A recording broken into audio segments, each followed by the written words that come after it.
former candidate for the U.S. Senate, longtime radio talk show host, author, and conservative policy advocate. Justices to the Supreme Court, the left has been in open panic. Liberty Nation with Tim Donner.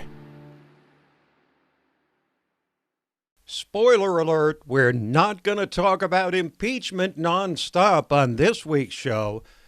Welcome back in to Liberty Nation Radio, a production of LibertyNation.com and heard from coast to coast on the Radio America Network. As Democrats continue with their bravado on impeachment while still refusing to call for a vote, the race for the party's presidential nomination takes a potentially sharp turn. We'll discuss that, plus the president's controversial decision on Syria, the brewing disdain for capitalism among the world's young people in particular, as we're joined by LibertyNation.com economics correspondent Andrew Moran. Talkin' Liberty with legal affairs editor Scott Cosenza also coming up, and we'll tee up a question for the ages. If you could pick any time in history to live, when would that be? Say what? Say what? Say what? One more time. We commence the proceedings with our signature segment, Say What, where we roll out an assembly line of wacky, astonishing, damnable, and ultimately revealing things uttered by politicians and the chattering class. So the right says the left is wrong, while the left says the right, and particularly President Trump, is evil. They really believe that. And it's poisoned their mind to the point of distraction or even psychosis. Exaggerating, am I? Well, listen to none other than the most famous loser in political history, two-time loser by 14% in the Electoral College in 2016, say, without irony, that she could produce the same result in 2020. He tweeted just this morning, and I'm going to quote, he said, "I think that crooked Hillary Clinton should try to enter the race to try and steal it away from uber-left Elizabeth Warren." It truly is remarkable how obsessed he remains with me. So maybe there does need to be a rematch. I mean, obviously, I can beat him again. You know, these days people can use technological wizardry to make it seem like a person said something they didn't really say. This is not one of those times. Hillary actually said she would beat Trump again. But we're just getting warmed up. Here's Chuck Todd, host of the prestigious Meet the Press show, grimly and breathlessly delivering essentially the Democrats' top talking point. I don't say this lightly, but let's be frank, a national nightmare is upon us. The basic rules of our democracy are under attack from the president. We begin tonight with a series of admissions by the president that all but assures his impeachment in the House of Representatives. It's a moment of truth for Republicans, and they've been largely silent on what we've seen from the president. Today, he publicly called on two foreign governments to interfere in the presidential election by investigating his chief 2020 political rival. So that was when Trump doubled down on Ukraine, investigating Biden by asking for China to do the same thing. Trump, as usual, throwing everyone completely off balance. Now, listen to Jill Wine-Banks. She's a lawyer who was one of the prosecutors during the Watergate scandal. She demonstrates perfectly the Trump deranged mind of the left to the point of becoming essentially detached from reality, psychotic and dazed and confused beyond all get out on, where else? MSNBC. You could impeach Pence first. The problem is that Donald Trump then has to name his replacement. But I think that maybe a deal could be struck where he was told, if you don't make a replacement, then Nancy Pelosi does become president. And so you are going to be impeached and convicted. You need to make this replacement so that the proper party remains in power. Do you believe a mainstream TV channel, a legitimate one, would actually put someone like that on the air? But what's missing in the Democrats' single-minded pursuit of overturning, reversing the results of the 2016 election is what the voters think. Are the hardworking folks in flyover country, you know, the deplorables, the irredeemable tens of millions who voted for Trump, upset about Ukraine? Really? In the leftist echo chamber where swamp dwellers live in a closed loop, they apparently think so, or more likely don't care because these are Trump supporters after all. But listen to how a Democratic Congresswoman in Michigan, Alyssa Slotkin, was greeted when she expressed her support for impeachment, and this was on CNN. Myself and 6 other members of the freshman class in Congress, all former military or former CIA, wrote a joint op-ed and came out in support of an impeachment inquiry. And I wanted you to know from me,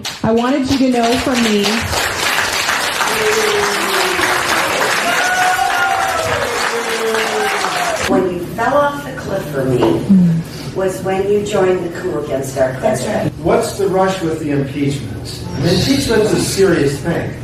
This would be only the 4th president in history to be impeached, and to try to impeach him on something like this is really stretching it. That confrontation demonstrates why Nancy Pelosi is so hesitant to call a vote on impeachment. It would force all of her members of Congress to go on the record supporting the only thing they've really involved themselves with since winning the House a year ago, impeachment. But unbeknownst to most, because of the Democrats' bold talk and absence of action on the latest threat to the Constitution perpetrated by President Trump, the fundamental character of the Democrats' presidential primary has changed fundamentally with the growing problems of Joe Biden and Ukraine, and now this week's admission by Bernie Sanders that he ignored the warning signs, did indeed have a heart attack, and will be scaling back his campaign. I must confess that I was dumb. I've been doing, in some cases, 3 or 4 rallies a day, running all over the state, Iowa, New Hampshire, wherever. And yet I, in the last month or 2, just was more fatigued than I usually have been. Bernie's loss will undoubtedly be the gain of Elizabeth Warren, who has now surpassed the collapsing Joe Biden at the head of the field. Biden was ahead by double digits 2 weeks ago, and that lead has now all but evaporated. Now, the attacks on Trump this week were not limited to his phone call with the Ukrainian president, nor did they only come from the left. The president infuriated neoconservatives and war hawks when he decided to withdraw a small number of troops from Syria, near where Turkey may be set to invade, and was, of course, presented with a loaded question from the media. Why are you siding with an authoritarian leader and not our Kurdish allies? Well, I'm not siding with anybody. We've been in Syria for many years. You know, Syria was supposed to be a short-term hit, just a very short-term hit, and we were supposed to be in and out. That was many, many years ago, and we only have 50 people in that area. That's a small sector, and I don't want those 50 people hurt or killed or anything. I don't want anything bad to happen to our people, and I told that to President Erdogan. I said, don't hurt any of our people get hurt. Big trouble. They could suffer the wrath of an extremely decimated economy. But that explanation was hardly convincing to the neoconservatives who supported the Iraq war, including the president's frequent ally, Lindsey Graham. If I didn't see Donald Trump's name on the tweet, I thought it would be Obama's rationale for getting out of Iraq. So here's what's going to happen. This is going to lead to ISIS reemergence. Nothing better for ISIS than to create a conflict between the Kurds and Turkey. The Kurds will now align with Assad because they have nobody to count on because we abandoned them. Oh, Lindsey Graham never met a war he didn't want to join. But my educated guess is that the American people support the president's decision to get the troops out of harm's way a lot more than leaving them in the line of fire. In fact, probably by a large margin. And we'll be back to consider a troubling and growing trend, support for socialism and disdain for capitalism. Liberty Nation with Tim Donner. If there's one thing clear about this class of Democrats, it is that the state is our Lord and Savior. Everything that the socialist, center, or liberal wings of the Democratic Party propose is just more government, from health care to education to guns. Well, except abortion. For this, the left will decry any government intervention to prevent the killing of babies, but everything else requires state meddling, including the food on your plate at dinner time. Those are the words of LibertyNation.com's acclaimed economics correspondent Andrew Moran in a recent story entitled Swamponomics, the Brewing Disdain for Capitalism. And Andrew joins us now. Hello, Mr. Moran. Hello, thank you for having me. And I think that's the first time I've ever been called acclaimed. Well, you can call yourself acclaimed.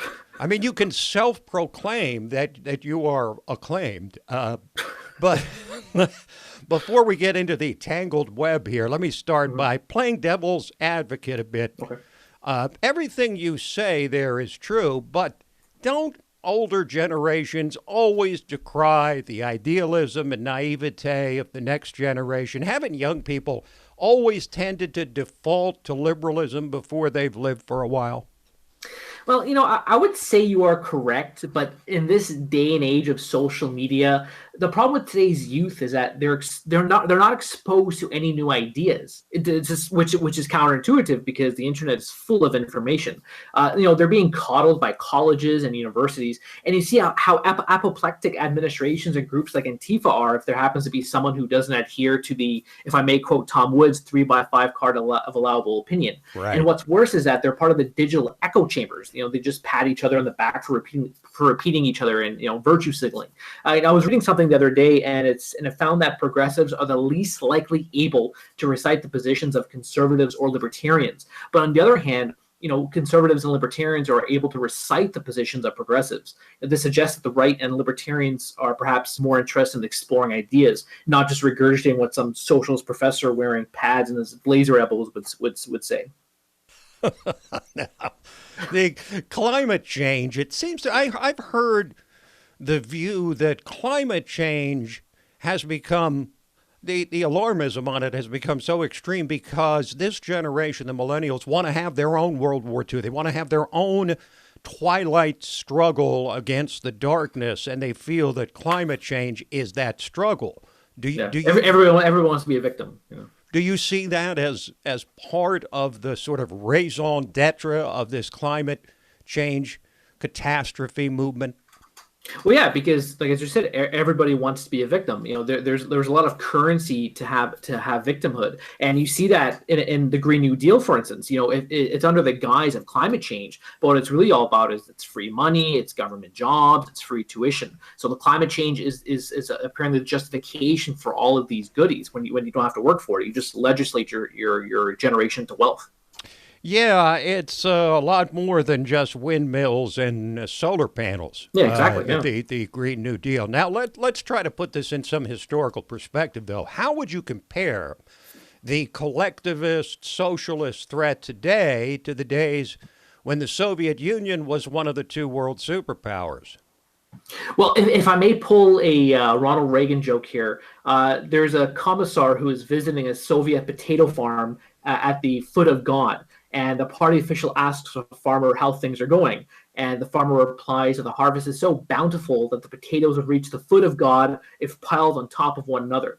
And the commissar says, "Sir, but this is the Soviet Union. There is no God here." And the farmer replies, "That's all right. There aren't any potatoes here either."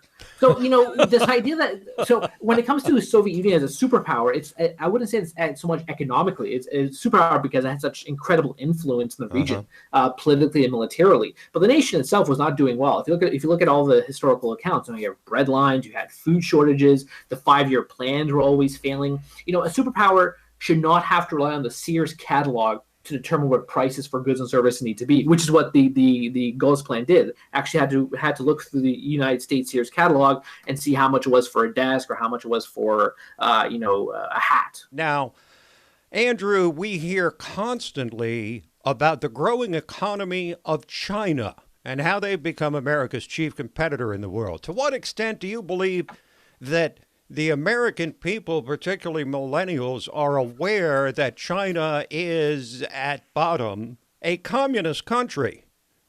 Well, I do think that people know that it's communist just because the ruling party is known as a communist. But I don't think people understand how the economy functions in China. You know, I recently wrote an article for Liberty Nation that examined how every aspect of the Chinese economy has some sort of 9 degrees of Kevin Bacon separation going on, where enterprises, large and small, depend on the federal government or the central bank. So the Chinese economy, people just think it's all about free markets, but it's so centrally planned and centrally managed that it defies market conventions. And when you're getting bailed out, or the government is just funneling money to your company, that's communism.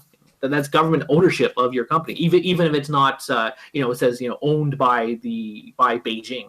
Yeah, I worry about the Chinese model where you can have some economic freedom but no political freedom. You can make money, but you can't say anything bad about the government or you get thrown in jail. Do you see this as a sustainable model going forward, one that can be used by other collectivists? Well, as you and I have disputed the trade war, and I'm not a big fan of this trade dispute, but I will concede one point. I will note that Trump is helping other economies in the region balloon because a lot of companies are transferring their operations to neighboring countries. So, for instance, Taiwan is seeing a huge gain in GDP. Its manufacturing is booming. The export goods are rising. So, when he's pushing back on China, a lot of the capital is going to neighboring countries and more of a free market approach to their economies. So, no. I don't think China's model can succeed in the long term. Beijing is promising all these reforms and saying that it's going to open its markets to foreign goods, but until it happens, we can just assume that it's all talk. Well, Andrew, thank you for joining us. I appreciate it. Thank you very much. And we'll keep reading your Swamponomics stuff, and we'll keep calling you acclaimed as you build more and more acclaim. Thanks for joining us. Thank you. Quick break, and then we're back to ask the question, if you could live in any time period in history, what time would you choose? Where can you find honest political commentary?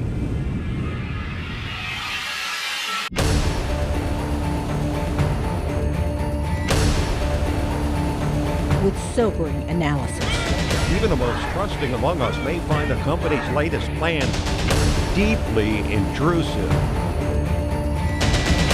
Accountability. Perhaps it's time to start asking the right questions. Deconstructing threats to our liberty.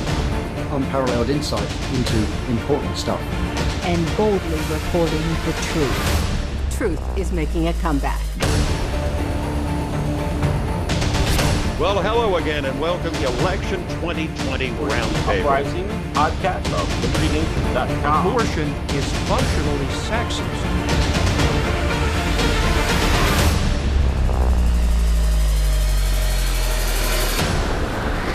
From my cold, dead hand. Subscribe to the LibertyNation.com YouTube channel, where facts matter.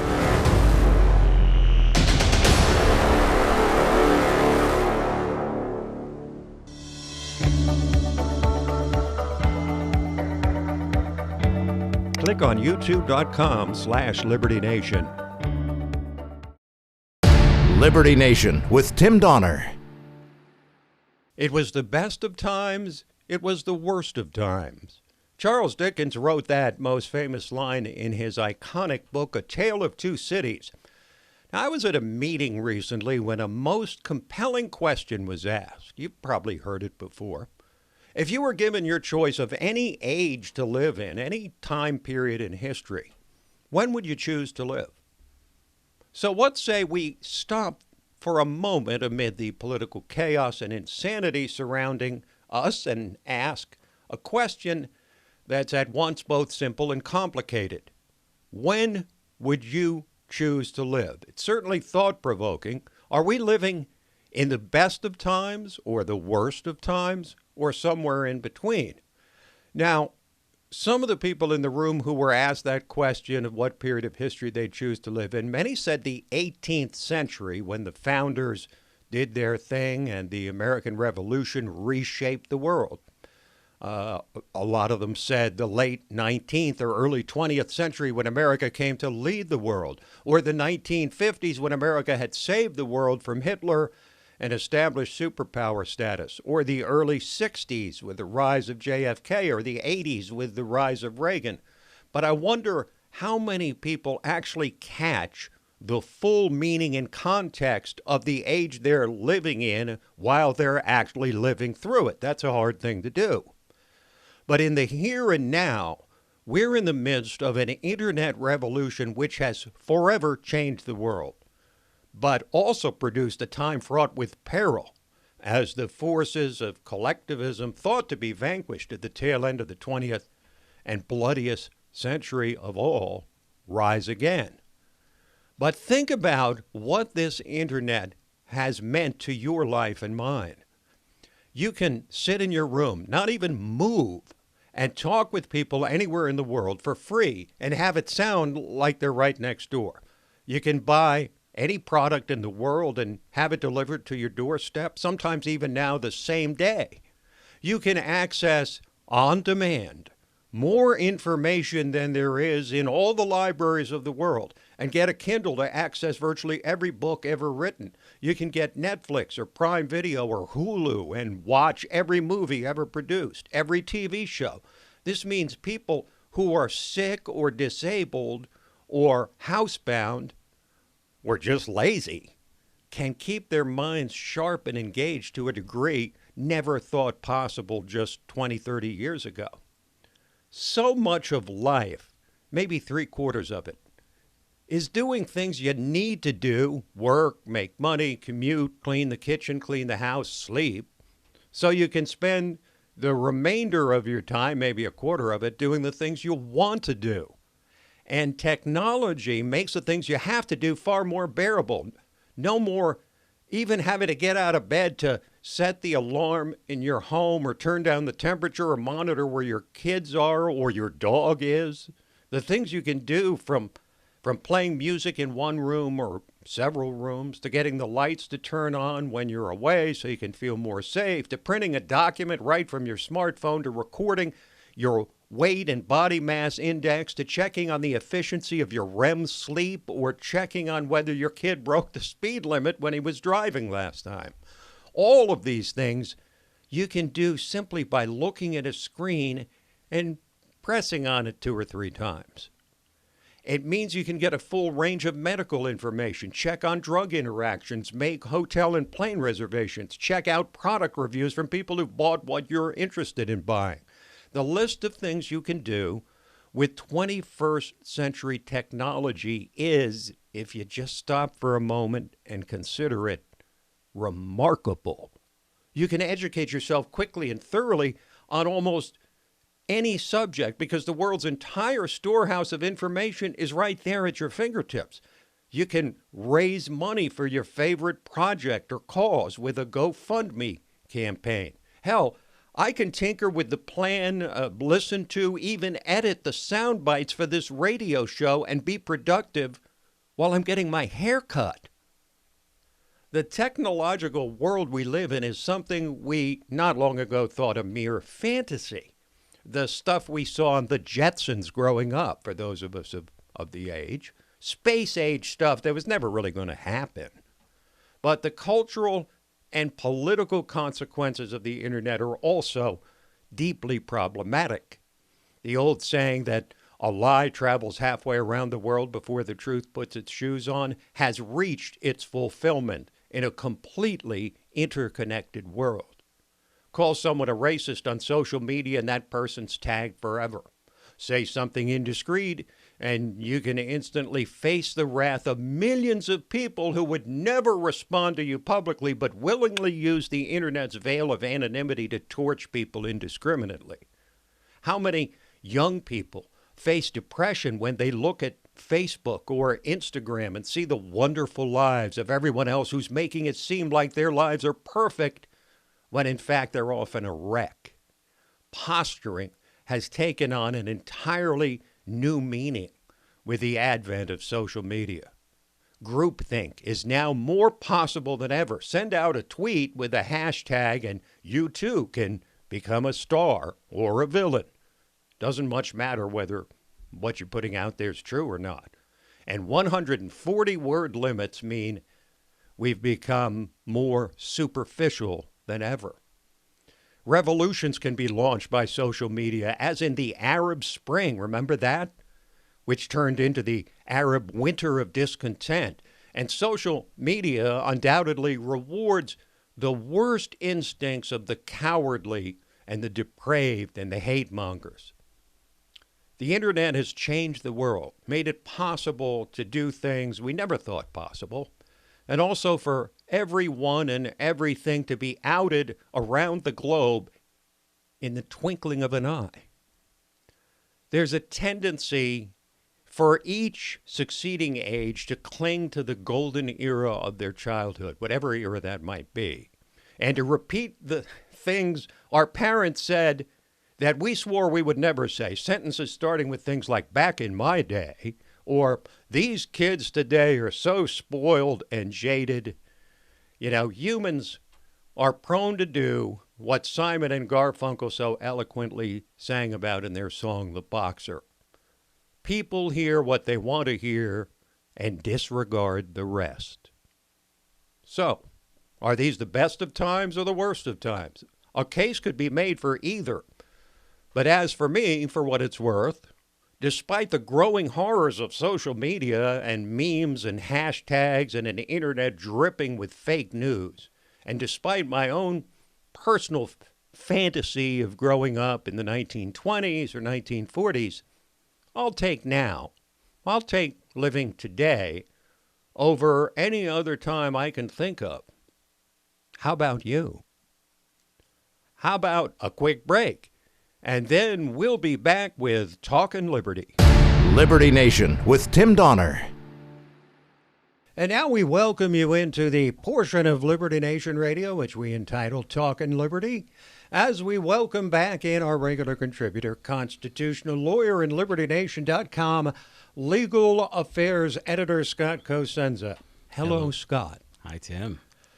Good to have you back. So let's start with one of the issues of the day, gays and trans and their inclusion in the Civil Rights Act at the Supreme Court. You wrote about this. Big week at the Supreme Court, Tim. Their first week back from their nice summer vacation. And big case the first week, which is the Civil Rights Act of 1964, which prohibits, in matters of employment and other sort of associated areas, discrimination based on a number of factors, including national origin, race, and, yes, sex. Now, the question is, presented to the court, is gender identity a part of sex, and is sexual orientation or preference, depending on your preferred verbiage, also included in that prohibition, in that word sex? Now, clearly, when the law was passed, we know that none of the people who were voting on the law thought that that was the case. The drafters of it didn't think that that was the case. But that doesn't matter in terms of the analysis for a number of the justices. In other words, what's important for that analysis is, under today's reading of the law, can a person be discriminated against because of their gender identity or their sexual preference, and have that not be about sex, is how the question is couched before the court. Is this a movement that can be held back? I mean, isn't it just inevitable that the law will recognize gay and trans as the same thing as gender, sex, whatever you want to call it? Well, I don't know that that's true. Let's recall that the Obergefell decision, which decided that gay marriage rights were incumbent in the 14th Amendment since its passage, was a 5-4 decision. And one of the 5 that voted in the majority was Justice Anthony Kennedy, who is no longer on the court. So his replacement is Justice Kavanaugh. And we have to think, well, would Justice Kavanaugh vote the same way that Justice Kennedy would? We also don't have Scalia, and of course, Justice Gorsuch has replaced Scalia. So the vote counts get kind of interesting there, Tim. I like to widen it just for a second, because you mentioned, okay, Kennedy's not on the court, Kavanaugh is. So in your view, my view was, as we've discussed, that it wasn't going to be that big a difference after all, for all the fuss And yet, about here we Kavanaugh. are. So what is the difference between Kennedy and Kavanaugh the way you see it?